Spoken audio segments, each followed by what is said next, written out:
We've heard rumors and leaks about it, but now it is officially, well, official. AMD announced the Ryzen 9950X3D2 Dual Edition. Yes, that is a real name of a real product. Like, why is the Dual Edition there when it's already a 2 after the X3D? I don't know, and I don't care.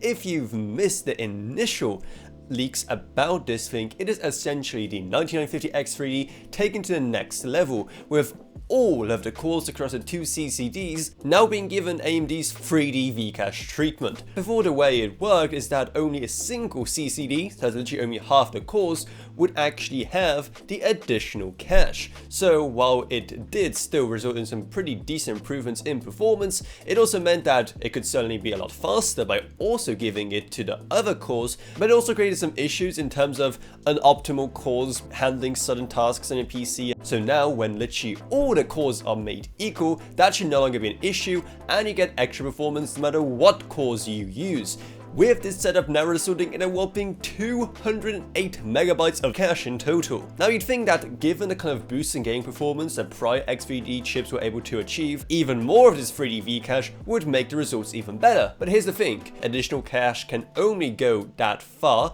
until other bottlenecks start to arise, and also two, many games don't even take advantage of more than just the 8 cores in a single CCD anyway, so it's not like even more cache would solve anything there. That is why AMD did not even really talk that much about gaming in the announcement. They talked about how you can see pretty decent increases in performance over the regular 9950X3D in quite a few different workloads. However, those workloads were, quite jarringly, not gaming, even though that was the bread and butter of the X3D SKUs up to this point. And while we don't know anything about exact pricing just yet, given how the 9950X3D non-dual edition already costs $700, you can kind of imagine what the pricing on this is going to look like. Plus, you're also going to have to invest in a pretty decent cooler to even be able to run this thing, given how it's going to have a TDP of 200 watts, which is 20 watts away from going back to the FX 9590 days for AMD. So I want to know, are you even hyped for this thing? Would you even consider buying it?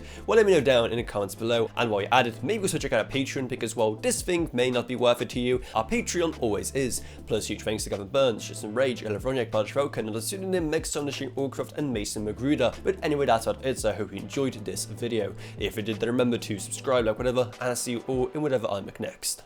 Goodbye, everyone. Goodbye.